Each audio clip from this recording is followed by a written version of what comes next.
नमस्कार, आप देख रहे हैं कशिश न्यूज और सवाल तो पूछेंगे मैं आपके साथ। मैं हूं दीपक शर्मा, हमारे साथ हैं संपादक अनुराग ठाकुर।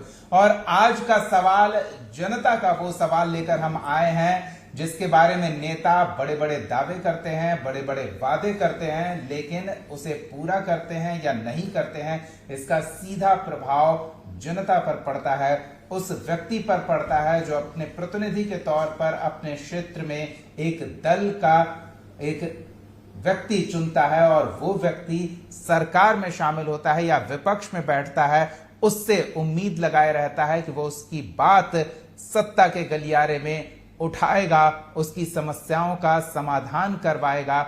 लेकिन चुनाव के बाद क्या होता है, ये जनता तब याद करती है जब अगला चुनाव आता है। पिछले चुनाव में सरकार ने जो वादे किए थे और उन वादों को अब कसौटी पर कसा जाएगा। महारथी मैदान में उतर चुके हैं पहले चरण के लिए। हमारा सवाल यही है कि अब कौन मारेगा मैदान। तो हम शुरू करेंगे अपनी बात और साथ ही हमारे दो सहयोगी क्षेत्र से जुड़ेंगे जो नॉमिनेशन के लिए अलग अलग इलाकों में कवरेज करने पहुंचे थे। जमशेदपुर में जो कुछ हाई प्रोफाइल चेहरे हैं वहां मैदान में हैं, वहां से हमारे सहयोगी संतोष जुड़ेंगे। पलामू से भी कुछ हाई प्रोफाइल चेहरे मैदान में हैं, वहां से हमारे सहयोगी राहुल जुड़ेंगे। लेकिन सबसे पहली प्रतिक्रिया हम अनुराग जी आपसे लेना चाहेंगे कि दावे और वादे सब कर रहे हैं, लेकिन मतदाता की नजर अब इस बात पर है कि उन्होंने जो उम्मीद लगाई थी उस उम्मीद को किसने पूरा किया, कौन मतदाता की कसौटी पर खरा उतरा और उसे फिर से मौका दिया जाए या बदलाव की गुंजाइश बनती दिख रही है। तो ऐसे में क्या संभावना देख रहे हैं आप?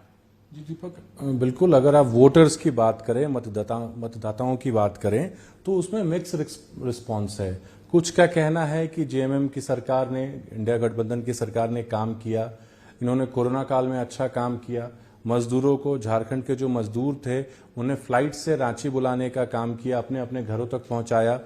और क्योंकि कोरोना के जब इनकी सरकार बनी तो उसके बाद कोरोना का दौर आया, भयावह दौर आया, उसमें हेमंत सोरेन सरकार के कार्य की काफी सराहना की गई। लेकिन वहीं अगर कुछ अन्य तबके की बात करें तो उनका कहना है कि ये सरकार भ्रष्टाचार में लिप्त रही। चाहे वो आप ईडी की बात कर लें, ईडी की दबिश हमेशा लगी रही, चाहे इनके मंत्री हों जेल गए, यहाँ तक कि मुख्यमंत्री को भी जेल जाना पड़ा। उसके बाद भले ही वो बाहर आ गए और कई ब्यूरोक्रेसी के भी कई अधिकारी जेल में हैं, आज के डेट में भी जेल में है, तो वो आरोप भी लगते रहे। तो मिक्स रिस्पांस है जनता की तरफ से। लेकिन क्योंकि अब चुनाव आ गए हैं और चुनाव में जनता इस बार फिर किसे मैंडेट देती है, किसे जिताती है, या इंडिया गठबंधन को दोबारा एक मौका देती है या इस बार वो सरकार बदलने के पक्ष में, ये तो चीजें क्लियर हो जाएंगी 23 को जब काउंटिंग शुरू हो जाएगी। लेकिन अभी तक का जो रुझान है वो मिक्स रिस्पांस है अभी भी लोगों का। कुछ लोगों का कहना है कि जनता का कहना है कि हेमंत सोरेन सरकार ने काम किया है, अपने वादों को पूरा किया है। कुछ कमियां हैं, नौकरियां बांटने की जो समस्या थी या इनके जो वादे थे उसको हेमंत सोरेन सरकार ने पूरा नहीं किया है। लेकिन जो मुख्यमंत्री मैया सम्मान योजना है इसकी काफी सराहना हो रही है। और मैं आपको दीपक बता दूं, ये इस सरकार के लिए संजीवनी का काम कर रही है इलेक्शन के समय, क्योंकि जिस तरीके से इसको बहुत सूटेबल तरीके से लॉन्च किया गया इस स्कीम को, और ये लोगों तक पहुंचाने का भी काम किया गया और कई लोगों को इसका फायदा मिला भी। और इसमें सबसे अहम रोल निभाया है मुख्यमंत्री की पत्नी और गांडे विधायक कल्पना सोरेन ने मुख्यमंत्री मैया सम्मान योजना जहां जहां भी लॉन्च हुआ वहां वहां वो गई, महिलाओं से कनेक्ट की और उनका जो एक कनेक्शन पावर है, उनकी जो कनेक्टिंग पावर है वो काफी अच्छी है। उसकी काफी सराहना की जा रही है और बीजेपी के नेता भी कर रहे हैं कि फायर ब्रांड नेता एक झारखंड को मिला है। तो कहीं ना कहीं भले ही ये योजनाओं को लॉन्च किया मुख्यमंत्री हेमंत सोरेन ने, लेकिन इसको धरातल पर लाने का काम किया है उनकी पत्नी कल्पना सोरेन ने। तो आप कह सकते हैं कि अब समय बाकी नहीं है और मुझे लगता है कि मिक्स रिस्पांस है, मैं फिर कहूंगा। और जनता जनार्दन होती है तो जनता को ही तय करना है कि इस बार या तो इस सरकार को रिपीट करे या तो बीजेपी को मौका दे। एनडीए। अनुराग जी, आपने एक महत्वपूर्ण बात कही कि एक नौसिखिया जो नौसिखिए की तरह लगा नहीं, एक प्रभावशाली नेता के तौर पर उभर कर झारखंड की राजनीति में आया और वो नेत्री रही कल्पना सोरेन, जो लोगों से कनेक्ट कर रही हैं, फील्ड में काफी प्रभावशाली नेत्री के तौर पर नजर आ रही हैं। तो एक बार फील्ड का भी रुझान क्या है ये भी समझ लेते हैं, क्योंकि वहां जो माहौल बनाने की बात होती है उसकी शुरुआत नॉमिनेशन के साथ हो जाती है। तो आज के दिन नॉमिनेशन के लिए बड़ी संख्या में लोग अपने अपने क्षेत्र में अधिकारी के पास पहुंचे, वहां नॉमिनेशन पत्र दाखिल किया। शुभ मुहूर्त मानकर आज नॉमिनेशन की झड़ी सी लग गई। पहले जमशेदपुर का रुख कर लेते हैं। कुछ हाई प्रोफाइल लोगों ने वहां से भी नामांकन किया और संतोष से समझते हैं कि संतोष, जब क्षेत्र में उतरने की बात होती है, मतदाता के वोटिंग से पहले माहौल बनाने की बात होती है, तो अलग अलग दल के नेताओं ने अपना अपना नामांकन किया, अपना दमखम दिखाया, मतदाताओं में उनकी कैसी पहुंच है ये प्रदर्शित करने का प्रयास भी हुआ। तो कैसा माहौल बना, किसके पक्ष में किसके विरोध में, ये तो अभी स्पष्ट नहीं हो पाएगा, लेकिन इतना तय हो जाएगा कि बड़ी संख्या में लोग किसके पीछे खड़े हैं, ये कम से कम एक झलक जरूर मिली होगी आज।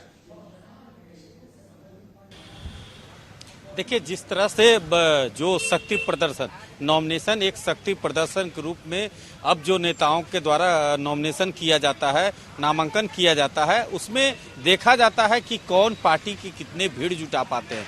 तो बात करें आज जमशेदपुर पूर्वी के, तो पूर्वी में बन्ना गुप्ता, जो झारखंड सरकार के पूर्व मंत्री रहे, बन्ना गुप्ता कांग्रेस प्रत्याशी के रूप में वहां उम्मीदवार बनाए गए हैं। उनके नॉमिनेशन में भीड़ तो जरूर दिखी, लेकिन जो भीड़ की जो शक्ल थी वो जब डीसी ऑफिस पहुंची तो कुछ भीड़ तो बन्ना गुप्ता के साथ उसी समय सरजू राय, जो पूर्व मंत्री भी रहे हैं और जदयू के टिकट से चुनाव लड़ रहे हैं, तो उनका भी जो नॉमिनेशन था, उनके जो नॉमिनेशन का भीड़ था उनमें भी भीड़ था। एक अजय सिंह जो कांग्रेस प्रत्याशी पश्चिमी से बनाए गए, माफ कीजिएगा पूर्वी से बनाए गए हैं, उनके भी जो नॉमिनेशन हुआ उसमें भीड़ थी। और वहीं रघुवर दास की बहू पूर्णिमा दास साहू ने नॉमिनेशन किया। तो सभी का जो नॉमिनेशन था हाई प्रोफाइल था और बिल्कुल सभी में भीड़ था। लेकिन यह भीड़ क्या वोट में कन्वर्ट हो पाएगा, यह 13 नवंबर जो प्रथम चरण का चुनाव है, 43 विधानसभा में प्रथम चरण में चुनाव होगा।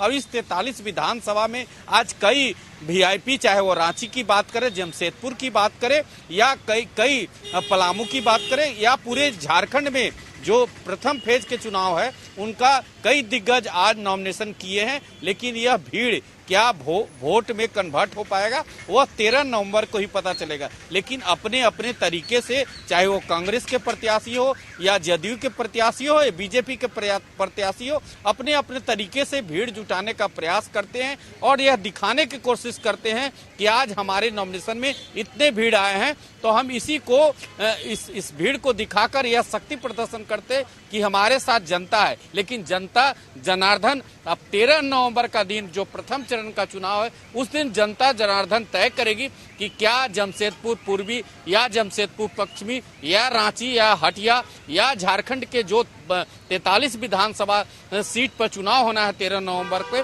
उसमें जनता की जो मूड है किस करवट बैठती है। अब 13 नवंबर के हमें इंतजार करना होगा। लेकिन जिस तरह से प्रशासनिक व्यवस्था रही है, जो नॉमिनेशन में प्रशासनिक व्यवस्था रही बिल्कुल चुस्त दुरुस्त, क्योंकि जो भी कैंडिडेट, चाहे वो कांग्रेस का कैंडिडेट हो या बीजेपी के कैंडिडेट हो या जदयू के कैंडिडेट या निर्दलीय कैंडिडेट, सब भी जब पूरे जो निर्वाचन आयोग के गाइडलाइन है उसके तहत जो डीसी के कैंपस है, उसके कैंपस में को नॉमिनेशन के लिए गए। लेकिन उसके बाद जो 5 लोग ही कैंपस के अंदर जाना चाहिए, उसी तरह जो कैंपस में नियम कानून जो निर्वाचन के तरफ से गाइडलाइन जारी किया गया है, उसी को मानकर आज के कांग्रेस प्रत्याशी या बीजेपी या जदयू या निर्दलीय, ये अच्छी बात है कि निर्वाचन आयोग ये सुनिश्चित कर रहा है कि किसी तरह की कोई अव्यवस्था की स्थिति ना हो और किसी को तरजीह ना दी जाए, किसी को ये न लगे कि उसके साथ भेदभाव किया जा रहा है।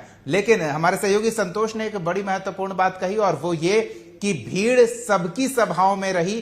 क्या वो भीड़ को एक मतदान के दिन अपने पक्ष में कर पाते हैं, ये बड़ा सवाल है। और क्या माहौल पलामू में बनता दिखा या अन्य क्षेत्रों में जो मतदाता के साथ पहुंचे नॉमिनेशन के लिए, ये दिखाने के लिए कि उनके साथ एक बड़ी भीड़ है, अपार जनसमूह का समर्थन है, वो माहौल क्या चुनाव के दिन तक टिक पाएगा। मुख्यमंत्री हेमंत सोरेन, उनकी पत्नी कल्पना सोरेन ने भी नॉमिनेशन किया। कई प्रभावशाली लोगों ने नामांकन दाखिल किया और अलग अलग इलाकों में अपार जनसमूह के साथ नामांकन से पहले रोड शो करते नजर आए तो नामांकन के बाद सभा करते दिखे और अपना दमखम दिखाते नजर आए। लेकिन इन प्रभावशाली लोगों से इतर हम एक बार पलामू का रुख कर लेते हैं। सहयोगी राहुल से जानते हैं कि क्या यही माहौल हर जगह देखने को मिला? पहले बड़ी भीड़ के साथ नामांकन करने प्रत्याशी पहुंचे और फिर पार्टी के बड़े नेताओं के साथ, हाई प्रोफाइल चेहरों के साथ सभा को संबोधित करते दिखे। कितना प्रभावशाली रहा अलग अलग खेमों में नामांकन का ये दिन?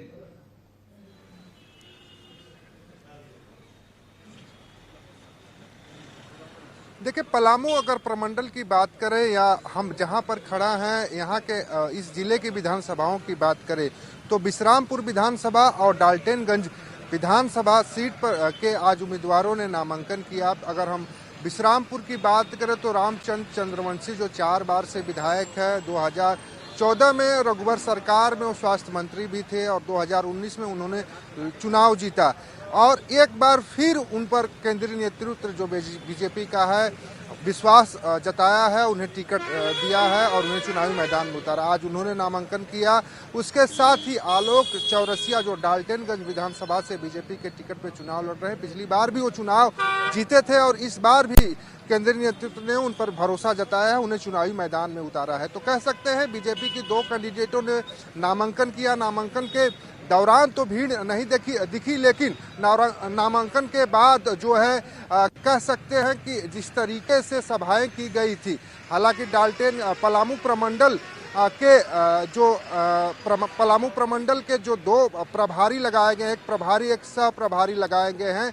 प्रभारी की अगर हम बात करें तो केंद्रीय राज्य कोयला मंत्री जो सतीश चंद्र दुबे हैं उनको जिम्मेवारी मिली है। उसके साथ ही सह प्रभारी जो है योगी सरकार के कैबिनेट मिनिस्टर हैं दयाशंकर सिंह, उनको जिम्मेदारी दी गई है। तो हम कह सकते हैं 2 बड़े नेताओं की उपस्थिति रही और नामांकन के बाद दोनों उम्मीदवारों की ओर से जनसभा का आयोजन किया गया था और उसमें शामिल हुए। हालांकि अगर हम डाल्टनगंज और पांकी के कांग्रेस विधायकों की बात करें तो कांग्रेस के उम्मीदवारों की अभी लिस्ट जारी नहीं हुई है, लेकिन के.एन. त्रिपाठी और बिट्टू सिंह की ओर से निर्दल उम्मीदवार के रूप में नामांकन किया गया है। तो हम कह सकते हैं उनमें भीड़ थी लेकिन कोई सभा उनकी ओर से नहीं की गई। वहीं बिश्रामपुर से बसपा के कैंडिडेट ने भी नामांकन किया है। आरजेडी के कैंडिडेट जो नरेश सिंह हैं, पिछली बार 2019 के चुनाव में 3रे नंबर पे थे, उन्होंने नामांकन किया है। तो हम कह सकते हैं कि नामांकन की जो प्रक्रिया रही काफी जोरदार प्रक्रिया नामांकन में बीजेपी की मजबूत स्थिति दिखी, लेकिन कांग्रेस के कोटे से यहाँ पर बिल्कुल काफी जोरदार और उपस्थिति और क्षेत्र में अपनी ताकत दिखाते हुए प्रत्याशी नामांकन के लिए पहुंचे। चलिए अनुराग जी, अब आपसे एक चीज समझ लेते हैं। सबने अपना पूरा दमखम दिखाने का प्रयास किया है, लेकिन ये चुनाव गठबंधन के तौर पर हर प्रत्याशी मैदान में है, गठबंधन के प्रत्याशी के तौर में।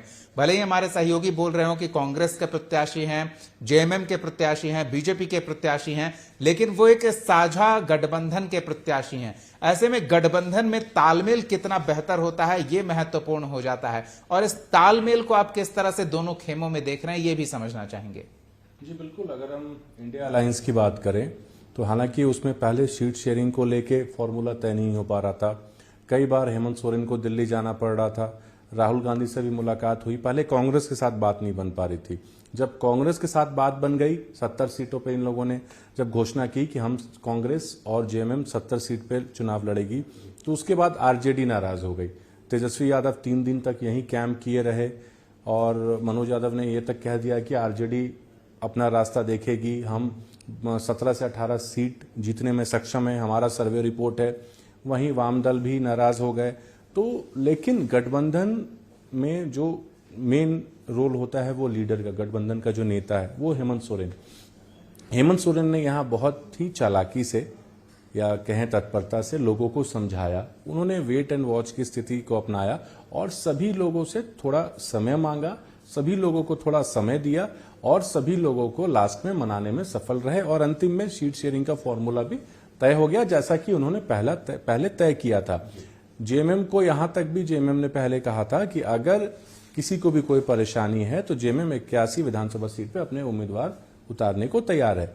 ये जब बीच में थोड़ी सी रस्साकसी चल रही थी, लेकिन इंडिया अलायंस में सीट शेयरिंग को लेकर तय हो गया। अब हम बात करते हैं एनडीए खेमे की, तो वहां पे जदयू के साथ पहले हुआ, फिर एलजेपी, इन तमाम चीजों पे हुआ, और फिर बीजेपी ने जब पहले लिस्ट जारी की 66 उम्मीदवारों की, तो उस वक्त भी बीजेपी में काफी नाराजगी पार्टी के अंदर से ही हमें देखने को मिली, क्योंकि उनके जो पुराने नेता थे उन्हें नहीं टिकट नहीं मिला।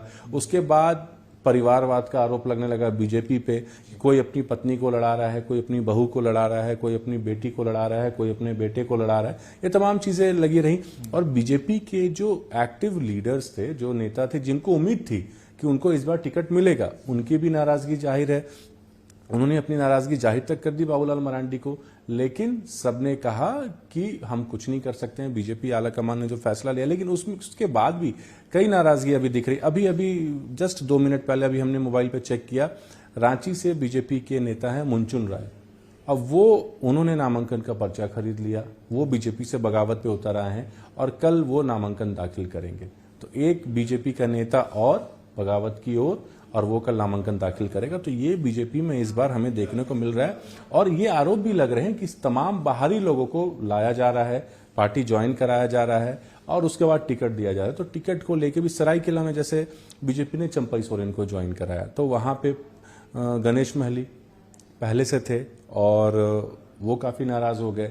उन्होंने कहा था कि सीट वो घसका लें, घाटशिला है, खरसावा है, लेकिन उन्होंने सरायकेला, उसके बाद यह भी था कि गणेश महली को बताया गया था कि आपको घाटशिला या खरसावा सीट मिल जाएगा, लेकिन उन्हें जब वो भी नहीं मिला तो वो भी बागी हो गए और पहुंच गए हेमंत सोरेन की खेमे में और आ गए जेएमएम में। तो अब वहां से सरायकेला से अभी तक इंडिया अलायंस ने उम्मीदवार नहीं दिया है, लेकिन जो कयास लगाए जा रहे हैं कि गणेश महली को वहां से टिकट मिलेगा, क्योंकि वो एकदम बागी हो गए और उन्होंने एक प्रण ले लिया है कि हमें चंपई सोरेन को हराना है। तो ये लंबी लिस्ट हो रही है, दोनों खेमों में इस तरह की स्थिति नहीं दिख रही है। बीजेपी खेमे ने पहले टिकट का अनाउंस कर दिया तो बड़ी संख्या में लोग दूसरे खेमे में अपने लिए संभावनाएं तलाशते हुए गए हैं। लेकिन हेमंत बिस्वा शर्मा का एक बयान अपने दर्शकों को याद दिला दे कि उन्होंने तंज ये कसा कि अगर जेएमएम को कैंडिडेट नहीं मिल रहा है तो वो हमसे बोलें, हम कुछ कैंडिडेट उन्हें दे देंगे। ये तंज भरे लहजे में उन्होंने कहा।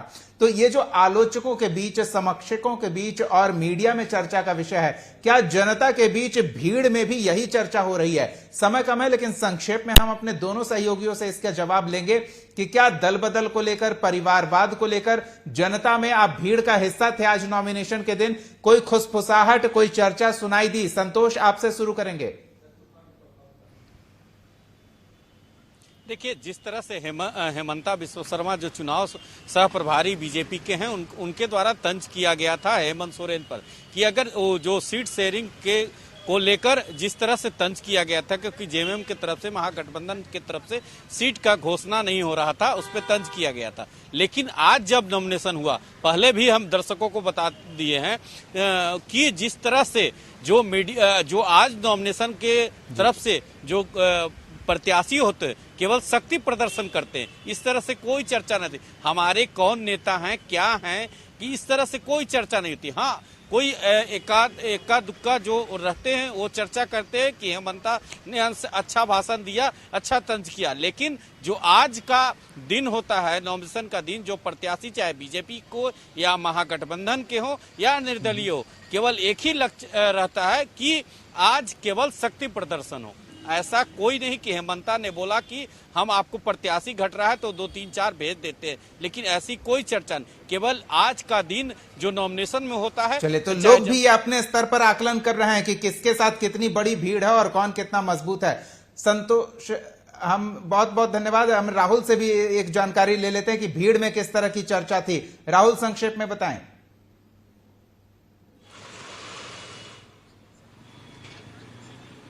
देखिए, भीड़ की अगर बात करें दीपक, तो भीड़ में जो चर्चाएं थी वो कांग्रेस को लेकर थी, क्योंकि बीजेपी की ओर से लिस्ट जारी कर दी गई। बीजेपी के आज बड़े जो नेता थे उनके उपस्थिति में यहाँ के उम्मीदवारों ने नामांकन कर दिया, लेकिन कांग्रेस की ओर से पलामू जिले में जो डाल्टनगंज विधानसभा सीट है, उसके अलावा पांकी विधानसभा जो सीट है, वहां से अभी कांग्रेस के उम्मीदवार का चयन नहीं हो पाया है। बिट्टू सिंह ने निर्दलीय उम्मीदवार के रूप में नामांकन दायर किया, वहीं डाल्टनगंज से के एन त्रिपाठी ने निर्दलीय उम्मीदवार के रूप में नामांकन दायर किया।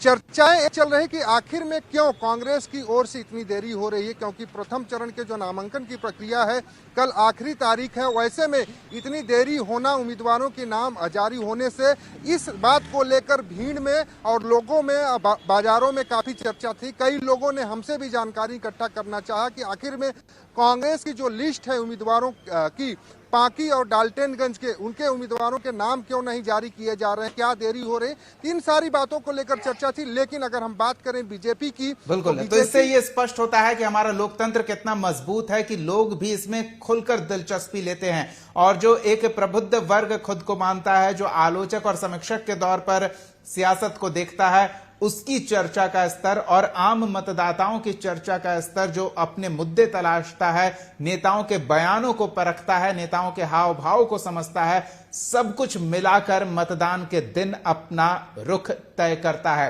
तो चुनावी घमासान शुरू हो गया है, कौन मारेगा मैदान, इससे जुड़ी हर हलचल हम अपने दर्शकों तक पहुंचाते रहेंगे। फिलहाल बहुत बहुत धन्यवाद अनुराग जी, आपका बहुत बहुत धन्यवाद। संतोष और राहुल, आप दोनों का बहुत बहुत धन्यवाद तमाम बातचीत और जानकारी के लिए।